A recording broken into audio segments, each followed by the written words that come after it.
Welcome to the Real Estate Syndication Show. Whether you are a seasoned investor or building a new real estate business, this is the show for you. Whitney Sewell talks to top experts in the business. Our goal is to help you master real estate syndication. And now your host, Whitney Sewell.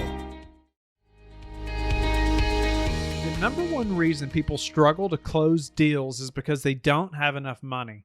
And that's because they don't have enough passive investors waiting on the sidelines, itching to get in. Is this you? The only way to fix this is to flip the script so that instead of chasing money, money chases you. By flipping the script, other syndicators raise all the money they need in 48 hours or less. How do they do it? They apply the techniques that you'll learn at the virtual Raising Money Summit on October 1st through the 4th. Adam and his team are pulling back the curtains with top syndication experts to share their secrets, systems, processes that empower them to never struggle raising capital ever again. And you can learn this from home while watching online. Are you ready to start learning how to attract millions of dollars for your next real estate deal? Listeners get a special pricing of only $97 by texting Whitney to 55444. That's Whitney to 55444. This is your daily real estate syndication show. I'm your host, Whitney Sewell. Today, our guest is Richard O'Neill. Thanks for being on the show, Richard. Happy to be here. Thanks, Whitney. Rich is a real estate investor from southeastern Pennsylvania, has built a 40-unit, $3 million residential portfolio in under 4 years with only $25,000. He is now running a construction management business for investor clients while continuing to build his portfolio and expand into larger projects. Richard, thank you again for being on the show and for your time and just sharing your expertise with us today. Give us a little more about who you are, your business, your real estate, what you're doing in real estate right now, and let's jump into your superpower that's going to help us.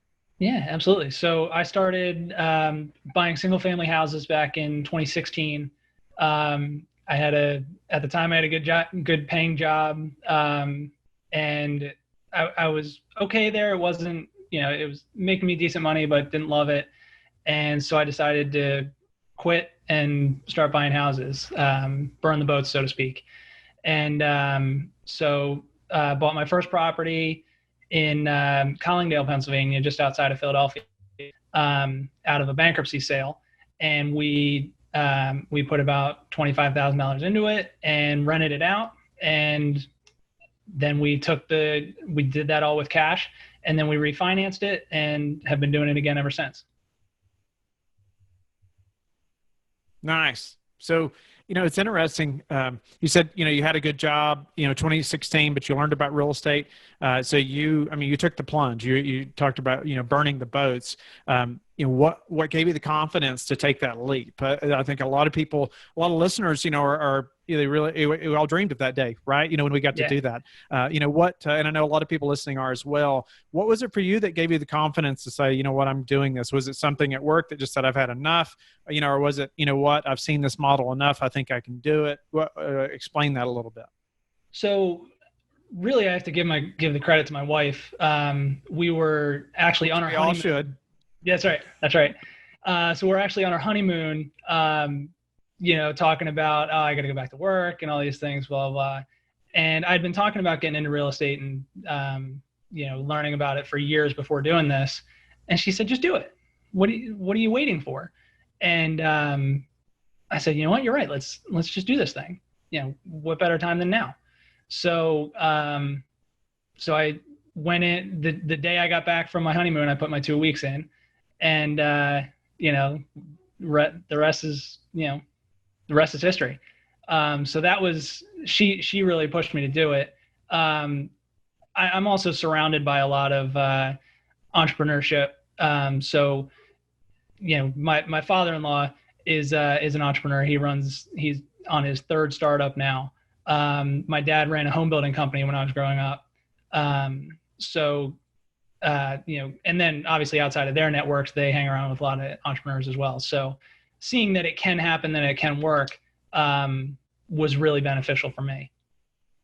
That's interesting that you bring that up. I was not surrounded with entrepreneurs growing up, and when I was thinking about, okay, what's my career going to be? How am I going to make a living? Like becoming an entrepreneur wasn't even really a thought. I didn't even realize that was a thing at that time. Right.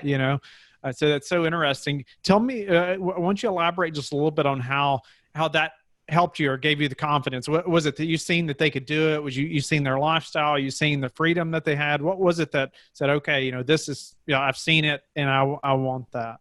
Yeah. I mean, it's a huge blessing having that growing up. It was a huge advantage for me. And that you're exactly right. I got to see that, I've known my wife since I was 3. So I've known my father-in-law since around the same time. And, he would, his family would live in Florida for, a couple months at a time, and he could, go back and forth, and he could take a week off here, a week off there. And, he works really hard when he works, but he also had the flexibility to do what he wanted and spend a lot of time with his family. Same thing with my dad. I mean, we grew up boating down on the Chesapeake Bay, and just the fact that, every once in a while he could take off a random Friday and we could go for an extra day on the boat.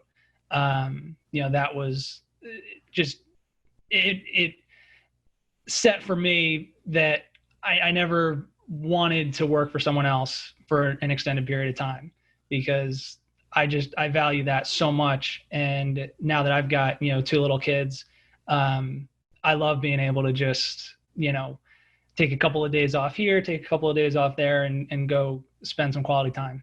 You don't have to ask anybody else, right? That's Or right. look to see how many hours you have to take off.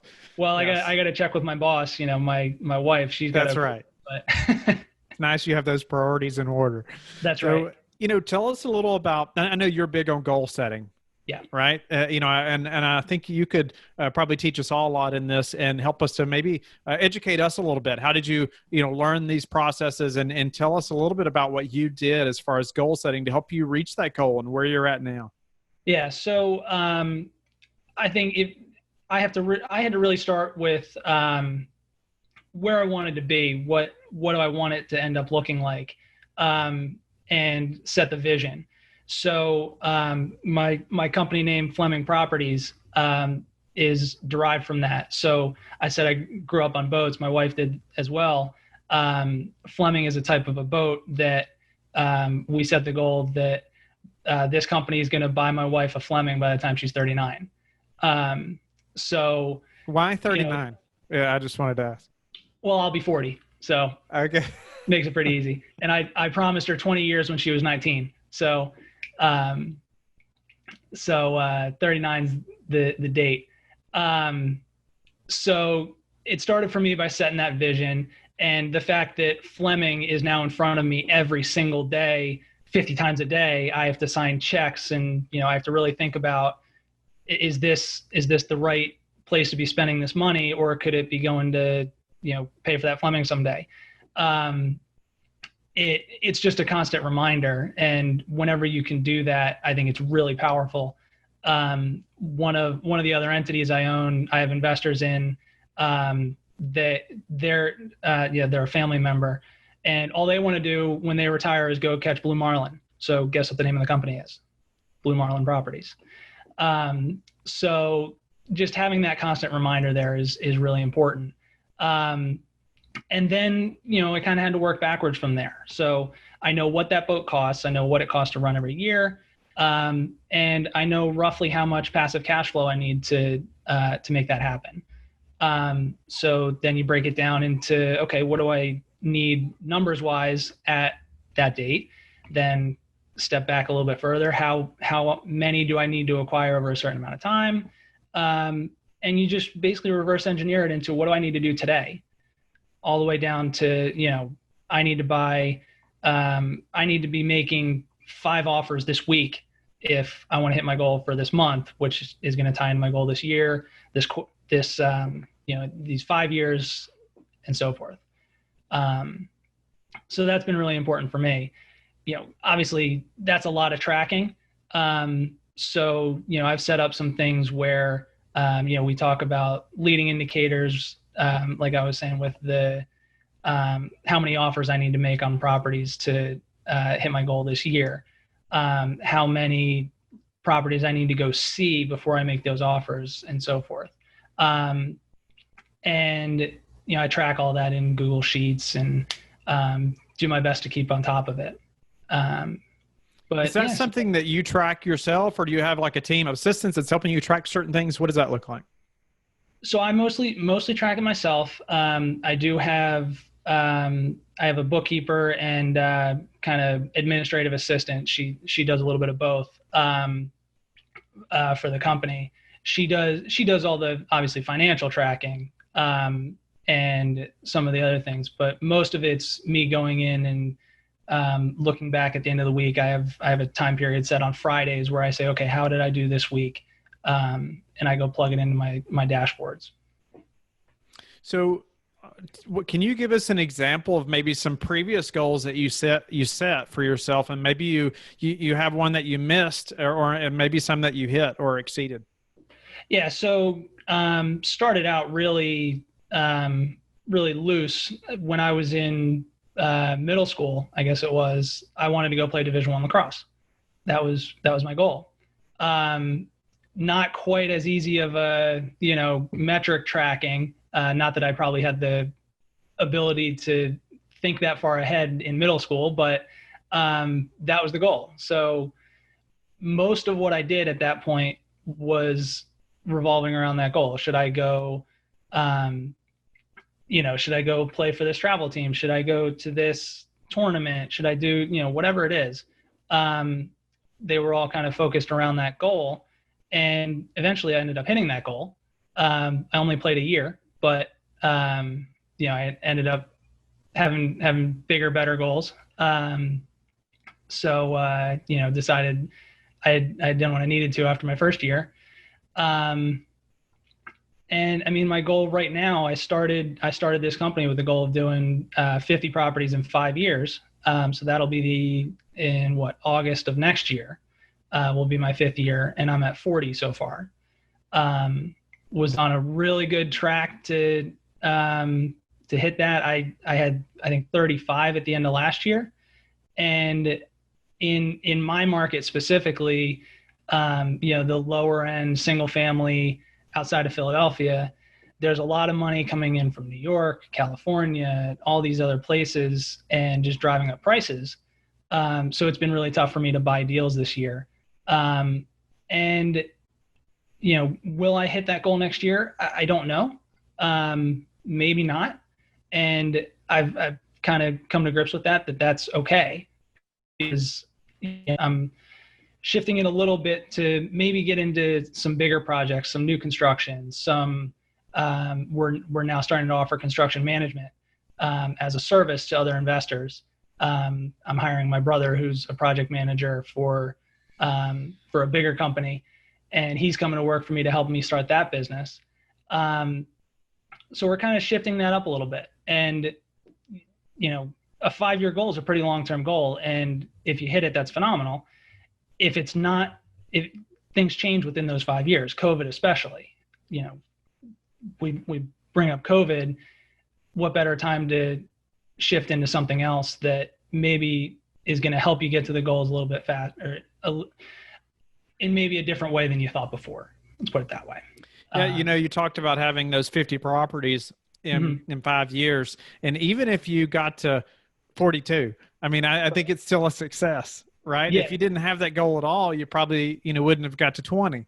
Right. And reverse engineered that and thought that through. So no, congratulations to you already. I mean, I feel like you're doing it, but even now, talk to us a little bit about, now you're having to change maybe that up a little bit. You're saying, okay, because of what's happened, I've got to change our plan a little bit. And we can monetize this over here. We already have these skills. Why not? But you're having to leave that goal a little bit potentially, or maybe you won't, maybe you'll still hit it or exceed it. But either way, you've had to change your business plan a little bit. Talk us through that a little bit. Yeah. So, that specific pivot there, I've wanted to hire a construction manager for a long time. At my peak, I was doing probably 5 or 6 properties at a time that I had purchased. that we were renovating. That was in 2018. And that got to be just crazy. I was jumping from acquisitions to construction management to business management, and I was just jumping all over the place. And the construction management was taking a lot of time. So I had wanted to hire someone to take that off my plate for a long time. And now through one of the organizations I've joined, I talked a lot about that concept with some other entrepreneurs. And that idea came up to offer that as a service to other people so that I could hire that person and be able to cover the overhead from him or her, doesn't matter who. So that then I've got that skill set in place so that now once, let's say they're predicting a foreclosure boom sometime next year. If that happens and prices come back down and it's easier to find deals, I've got the team in place to go and strike. Nice. Yeah. So that was a lot of the thought behind doing that. I struggled for a long time with it because I knew that it really is starting a new business. It's not just hiring a person for my existing business, especially if we're going to hire it out to other people. Bringing on customers is a whole different game. So I had to really think long and hard about whether or not that was what I wanted to do, and ended up deciding to do it because the deals were I was having a hard time finding deals. The timing seemed right. And, I now have the time to dedicate to building that side of the business and then being ready for whatever comes next. Have you read the book, Who Moved My Cheese? I haven't. I've heard that recommendation a bunch of times. I really need to. It's a really simple book, but just some amazing stories in there. I brought it up. I know the listeners have heard this, and I just recommend people read that book. Should be like an annual read. Probably it only takes probably 40 minutes, 45 minutes. Yeah, absolutely. And but you're an example of that. You're not just staying in that one thing. You see an opportunity, you're able to move and shift and change and take advantage of something else somewhere else. And you're a good example of that. Yeah. So what do you see for, your real estate business in the future? What are some other goals you're setting for yourself? Well, so as I started getting on a pretty good trajectory to that 50 goal, I said that I want to move it up to 175 units within the next 5 years from last year. So I think what that'll ultimately end up being is I've learned a lot about the new construction to rent space. One of my mentors went from doing basically what I do. He's now building developments specifically of duplexes, triplexes, quads. And it's a really interesting model because I'm dealing with, 1920s to 1940s houses and doing a lot of work to them at the beginning, but you can never get everything in those old buildings. So there's always maintenance. There's always something that needs to be done.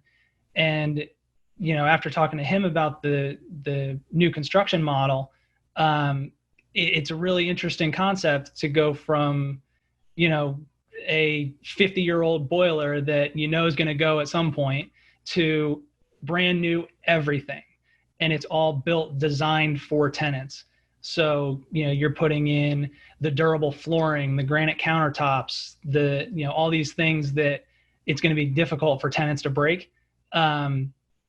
So that's something that's really piqued my interest lately. And I'm definitely exploring that more. But, the hiring of a construction manager really is going to be a key step in either going into that business, maybe building smaller apartment buildings, a 30-unit building, something like that. Or, just going full bore into exactly what I'm doing now once the opportunities present themselves. So I see a lot of the same, but possibly a shift into some of the new construction and more of the construction management side of it. Now that you've almost, reached this 5-year goal, and I would say you've reached it, whether you technically have hit that 50 or not. Hey, don't give me too much credit. But, What about the next 5 years? Will you say, we're going to do 100, or will you, stay at 50, or will you, how will you, or will you say, 40, how will you change that now that you know what you know and moving forward? Yeah. So I think I said a minute ago, maybe I didn't. I moved it up to 175. Oh, okay. Maybe I missed that. Sorry. Yeah. 175 units. That would 175 units total. So that'll be an additional 125 over the next 5 years. And, knowing what I know now, I know it can be done, and I know roughly how to get there. It's just going to take a lot of work. No doubt about it. Some good systems and just improving systems you probably already have. Exactly. Right. Yeah, Richard, what's been the hardest part of this real estate journey for you and, and growing to where you're at now? I think I really like new and exciting things. So staying on that, staying focused on, okay, I need to get to 50. I need to do this many deals. I need to do this many offers. Just staying focused on that has definitely been the hardest thing, especially when things start getting difficult. Like right now, deals are hard to come by. I find myself like laying in bed at night and, daydreaming about going to start a, who knows, random company. Like just trying to limit those thoughts, even though they're fun to think about and all that. But trying to limit those and focus on what's going on and keep trudging forward, even though stuff kind of sucks sometimes. That's definitely been the hardest. What's a way you've recently improved your business that we could also apply to ours? So I think I mentioned, I've joined a couple of different groups. I think the most impactful being Entrepreneurs Organization. They have a accelerator program, which is designed to get you from somewhere under $1 million in revenue up to over $1 million. And that's been really, really great. I get in a room now, a virtual room with 5 other entrepreneurs once every month, and then 25 others once a quarter. And they're all in different businesses and have different perspectives and can bring in some ideas that I'm probably not thinking about. And, we meet for 4 hours once a month and all day once a quarter. So that's been really impactful to get outside perspectives from someone that, they're tied to your well-being for the sake of, a little bit of friendship, but they're really there to like shine a mirror on what's going on and say, here's what I think is happening in your business, and you probably don't even see it. So that's been huge. And then the other thing has been hiring help. I did it all by myself for a long time, and it was really hard to start hiring that first person. And once I did, it was like, oh my God, this is amazing. Who else can I hire? What did that person do for you? They were my bookkeeper. My bookkeeper was the first one. I was doing my own books, and that was like, I'm not an accountant. I'm not very well trained in that. So hiring someone that knows what they're doing, it was an added expense, but it saved me so much time and it gave me better results. And I'm expecting the same thing with, hiring a construction manager here shortly. What's the number one thing that's contributed to your success? Number one thing, other than your wife. Other than my wife. Yeah, my wife's great. She's definitely a big impact, but, one of my core values is passion for possibility. I stole that from probably 15 other different companies, but I really approach problems with how do I fix this, not I can't do it. So, there have been plenty of deals that I ended up cobbling together that a lot of people would have said, screw it, I'm out. I've found a way to make them work, and it's done really well for me. I think if I didn't do that, I wouldn't be even close to where I am now. Nice. A passion for possibilities. I like that. You got to have a Yeah. mindset of how we're going to figure it out instead of thinking it's too hard, right? Right. Exactly. So, Richard, how do you like to give back? So I used to coach high school lacrosse because that's, I grew up playing it, loved it. Don't have as much time anymore. I've got 2 under 2. Oldest just turned 2, but it takes up a lot of time, and this business has taken up a lot of time, but I definitely hope to get back to that soon. And tell the listeners how they can get in touch with you and learn more about you. Yeah. So I'm, best way to get me is at my email. It's Rich A. O'Neill. O'Neill's with 2 L's, at gmail.com.